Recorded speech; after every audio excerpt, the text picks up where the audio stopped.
इस क्वेश्चन के अंदर एक रिएक्शन गिवन है हम लोगों को A plus be converted into C, और इस रिएक्शन से रिलेटेड कुछ हमको एक्सपेरिमेंटल डाटास गिवन है जिनको हम नोट डाउन करेंगे। एक्सपेरिमेंट जो फर्स्ट किया गया, तो सारी इन डाटास की हेल्प से हमें रेट लॉ फाइंड करना है। तो यदि एक्सपेरिमेंट 1 की बात करूं तो इसमें कंसंट्रेशन गिवन है 0.012, बी की वैल्यू है 0.035 और इसके करस्पॉन्डिंग रेट गिवन है 0.10।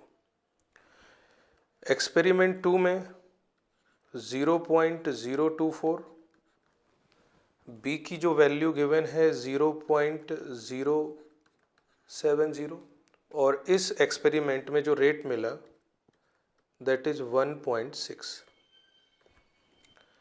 एक्सपेरिमेंट 3 की बात करें तो एक्सपेरिमेंट 3 में ए का कंसंट्रेशन है 0.024, बी का कंसंट्रेशन है 0.035 और जो रेट गिवन है वो है 0.20। एक्सपेरिमेंट 4 में 0.012 और बी का कंसंट्रेशन 0.070 और जो रेट गिवन है वो है 0.80। अब आपसे इस क्वेश्चन में ये पूछा गया है कि रेट एक्सप्रेशन या रेट लॉ क्या होगा। अब जनरलाइज वे में जब हम लोग रेट लॉ लिखते हैं तो R equals to K A की पावर अल्फा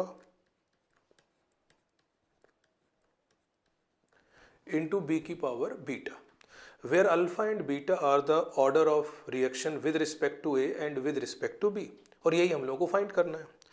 अब ऐसे क्वेश्चंस के लिए एक बहुत आसान तरीका अपना ये है कि जब हम with respect to A order find करें, इट मीन्स जब हम अल्फा फाइंड करें तो गिवन एक्सपेरिमेंट्स में कोई भी दो एक्सपेरिमेंट ऐसे सेलेक्ट करें जिसमें B का कंसंट्रेशन कांस्टेंट हो। तो यदि आप यहां पे देखें फ्रॉम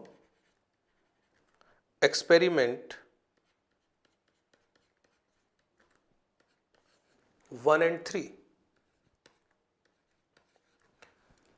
आप एक्सपेरिमेंट 1 and 4 भी चूज कर सकते, 2 and 4 भी चूज कर सकते हैं और 1 and 3 भी ले सकते हैं, क्योंकि 1 और 3 में भी B का कंसंट्रेशन कांस्टेंट है और 2 और 4 में भी B का कंसंट्रेशन कांस्टेंट है।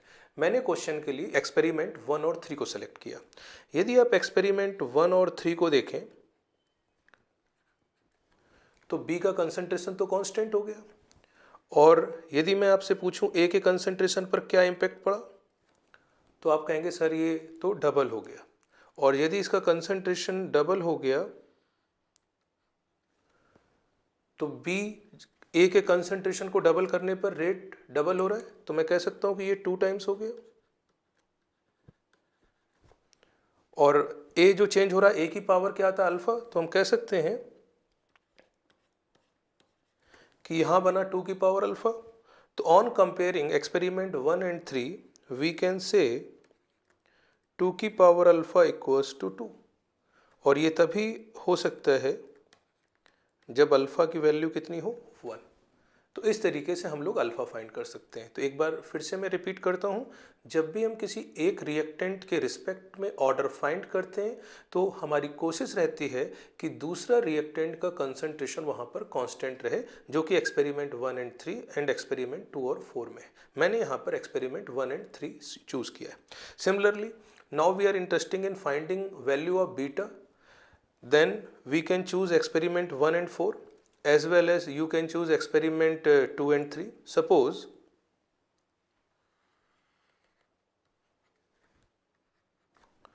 from experiment 1 and 4, एक्सपेरिमेंट 1 और 4 में एक ही कंसंट्रेशन क्या हो गया कांस्टेंट, और यदि मैं बी के बारे में आपसे पूछूं तो B का कंसंट्रेशन हो रहा है डबल, और B की पावर में अपन लोगों ने क्या लिख रखा है बीटा, तो 2 की पावर बीटा। और यहाँ पर यदि इम्पैक्ट देखा जाए तो रेट ऑफ रिएक्शन जो था इनिशियल रेट वो 8 टाइम्स हो गया। 0.1 पहले था, बाद में 0.8 हो गया, तो हम कह सकते हैं कि ये हो गया 8 टाइम्स। 8 टाइम्स इट मीन्स 2 की पावर 3। तो from experiment 1 and 4 we can से